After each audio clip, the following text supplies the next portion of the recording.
Eso es una de las líneas en lo que se busca la masificación del gas natural. Todo eso se lo vamos a consultar a Renato Lazo Bessol. Él es abogado especialista en gas y combustibles. ¿Cómo está, señor Lazo? Muy buenas tardes. ¿Qué tal, Romy? Muchas gracias por esta oportunidad y buenas tardes a todos los televidentes.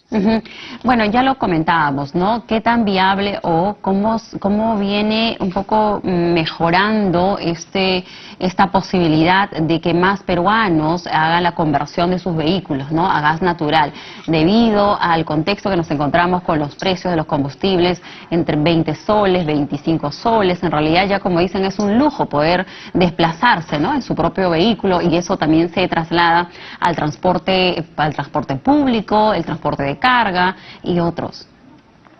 Sí, mira, en realidad el Perú, si algún energético tiene, es gas natural, ¿no? Y de verdad que, digamos, esta crisis que estamos pasando de precios altos de combustibles en general, podríamos estar pasándola mucho más suavemente, digamos, o con mayor tranquilidad, nuestra población, si es que se hubiera impulsado el uso del gas natural, concretamente en este caso que me preguntas, vehicular, en el resto del país, ¿no? Porque claro, en Lima se tiene un número más o menos importante de vehículos ya convertidos, Lima y Callao, pero en el resto del país el número de vehículos y la disponibilidad de gas aún es muy poca, ¿no?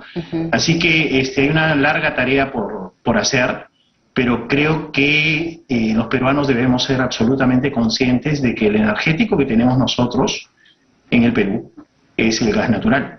Y es cierto, el gas natural es un combustible fósil, ¿no? Es digamos, de los combustibles fósiles el menos contaminante, pero la verdad de las cosas es que, digamos, en el caso de la energía eléctrica que se mencionaba justo antes de mi participación, la energía eléctrica es tan amigable con el medio ambiente como la fuente que la produzca. Es decir, si yo produzco energía eléctrica a partir de solar o eólica, es bastante o muchísimo más amigable que el gas natural. Si yo produzco energía eléctrica a partir de gas natural, pues da lo mismo, ¿no? Y si yo la produzco con diésel o con otro tipo de hidrocarburo más contaminante que el gas natural, pues entonces la energía eléctrica es menos amigable con el medio ambiente que el gas natural. Así que ese punto, digamos, no hay que perderlo de vista, porque, digamos, el Perú todavía no produce tanta energía RER, como se le conoce. Energías renovables, ¿no? Así es, con energías renovables, digamos, como para hacer sustentable un parque automotor de dimensiones importantes. Además hay que tener en cuenta que digamos, hay que segmentar, ¿no? Una cosa son los vehículos livianos, que son los que utilizamos, digamos, la mayoría de la población que tiene vehículos, pero no todos tienen, también hay que tener presente eso.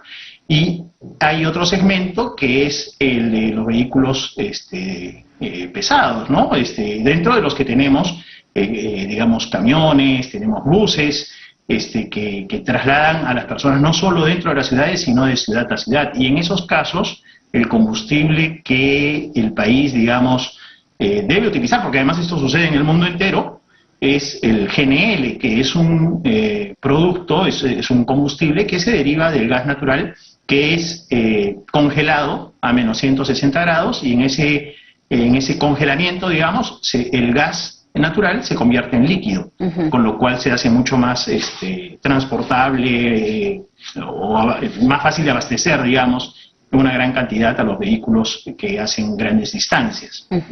Sí, usted señala de que nos iría al menos de una manera más suave, ¿no?, en el contexto internacional, con el incremento del precio de los combustibles, si es que no dependiéramos tanto, ¿no?, del exterior, del precio del petróleo, y si dependiéramos, por el contrario, del gas natural. Por ejemplo, ahora está un sol 50, nada más. Un sol 50 el gas natural, el metro cúbico, ¿no? Entonces, lo que permite a las personas que tienen o que han logrado convertir, ¿no?, sus unidades a este sistema de gas natural, pues un ahorro significante. Sin embargo, ¿qué ha pasado? ¿Qué no se hizo bien? Tal vez porque, si bien es cierto, en Lima hay un porcentaje avanzado en lo que es las conexiones domiciliares de gas natural, pero lo mismo no pasa al interior del país, ¿no? Hay algunas regiones que geográficamente pueden estar cerca a la planta del gas de Camisea, sin embargo ellos no tienen acceso a poder tener este gas natural, ¿no? Como tanto se había comentado. Mira, creo que han pasado muchas cosas, y muchas cosas malas, ¿no? Primero, yo señalaría que ha faltado decisión política, ha faltado liderazgo, ¿no? Pero, digamos, no ha sido eso lo único que ha faltado también que el esquema con el cual se hicieron las concesiones, digamos las de GNL, por ejemplo, calcularon o fueron calculadas de una manera que no era real en cuanto a su tarifa. ¿Por qué? Porque hacían subsidios cruzados entre la industria y la generación eléctrica con la tarifa domiciliaria y vehicular. Y entonces se supone que la industria y la generación iba a subsidiar a los residenciales y a los vehiculares.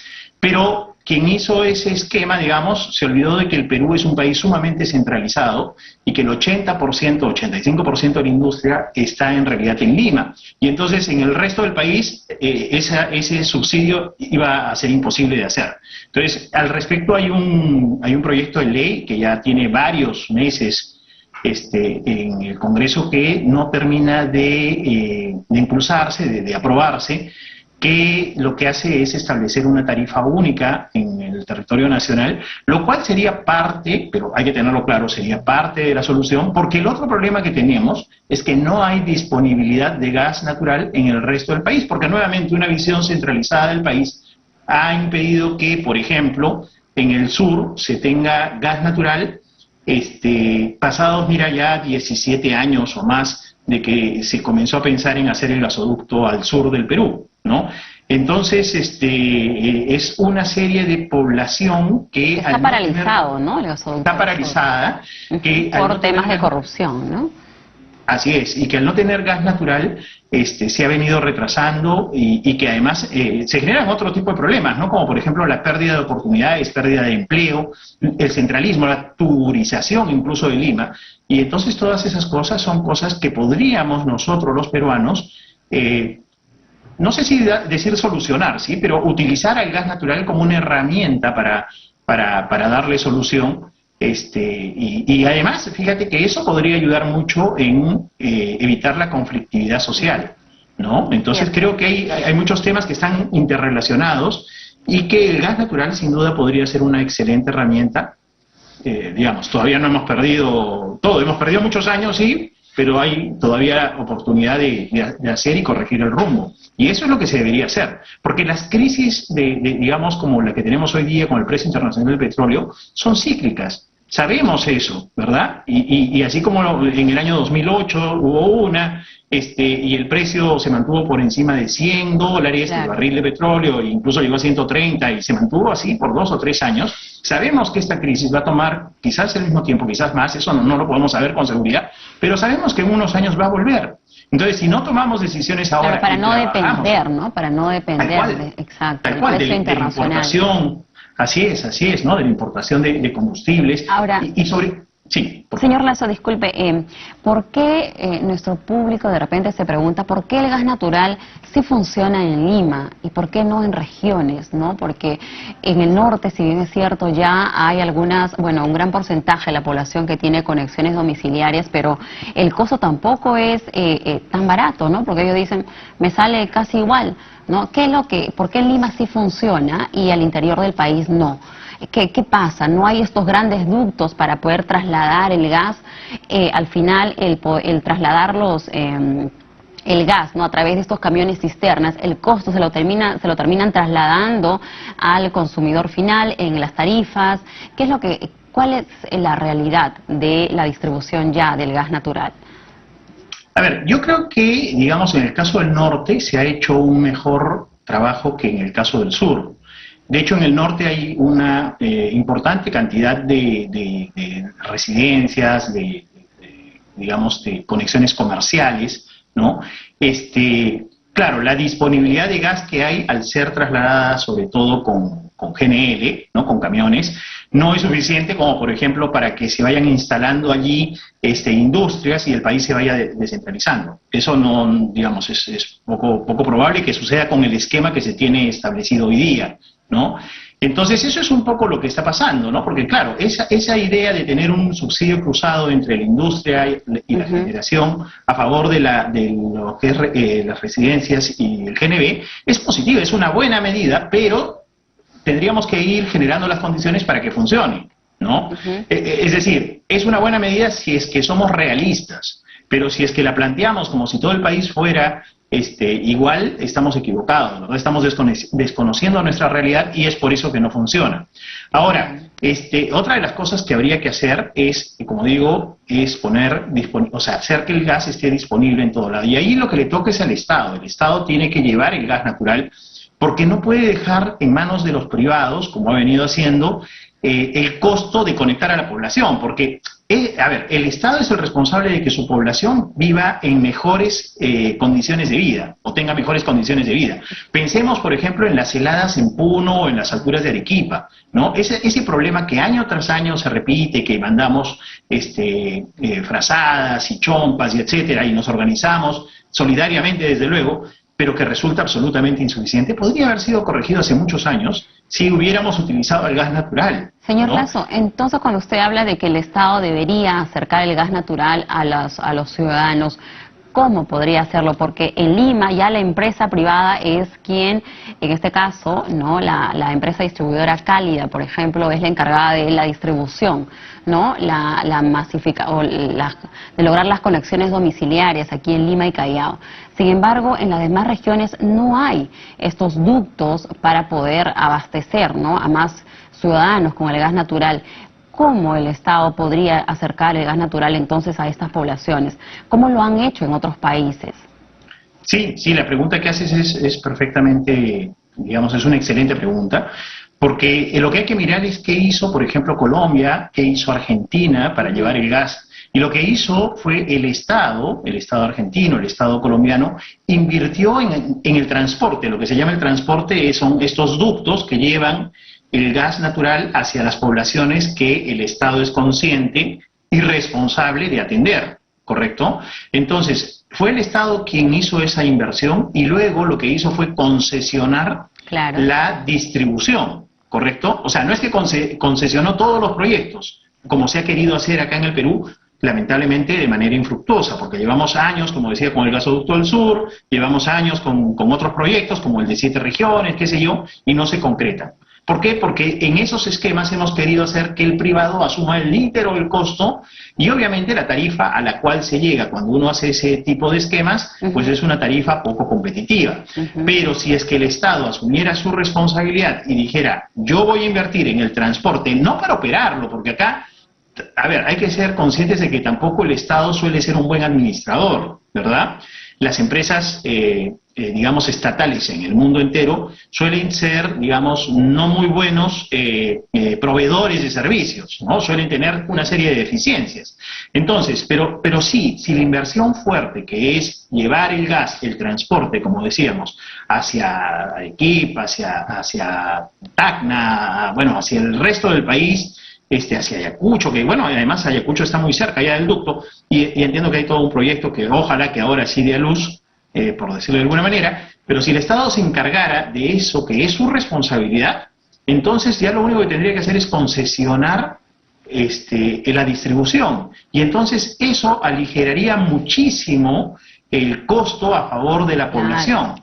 ¿Y de cuánta inversión podríamos estar hablando y en cuánto tiempo se podría concretar esto, ¿no? Porque estamos hablando, como usted señala, decisión política, ¿no? De que se aprueben estos grandes presupuestos. ¿En cuánto tiempo, trabajando correctamente, podríamos un poco ya tener la realidad de que el gas natural sea mucho más asequible para más peruanos? Bueno, mira, el tiempo depende de qué es lo que se quiera hacer, ¿sí? Hay que tener en cuenta de que se trata de proyectos que no son pequeños. Se trata de proyectos que toman años, no toman meses, ¿no? Pero que hay que iniciarlos, porque mientras más pronto los inicies, la siguiente ola, digamos, de este ciclo de subidas y bajados de precios... Nos va a agarrar desprevenidos nuevamente. Exactamente. Si nos preparamos y tomamos nuestra responsabilidad como país, como gobernantes y como ciudadanos también, somos conscientes de la importancia del gas a nivel nacional, porque lamentablemente a nivel nacional hay mucho desconocimiento, entonces seguramente la próxima ola alta nos agarrará muchísimo más tranquilos, ¿no? Y eso sería pues una excelente fortuna para todos, fíjate, porque además sucedería algo. Si tuviéramos suficiente gas hacia el sur y hacia el norte, en cantidad estoy hablando, lo que ocurriría en la siguiente ola, o poco antes de ello, sería que las industrias, incluso de otras partes de la región, preferirían venir al Perú porque podrían encontrar la energía más barata. ¿Correcto? Y eso generaría descentralización, oportunidades de trabajo, etcétera, a favor del resto de la población. O sea, si queremos desarrollar a nuestro país realmente, no basta con decirlo. O sea, es necesario, absolutamente necesario, tomar acción, pero además acción de manera inteligente, coordinada. También hay que, ser conscientes de qué es lo que sí tenemos, qué es lo que nos falta y todo eso.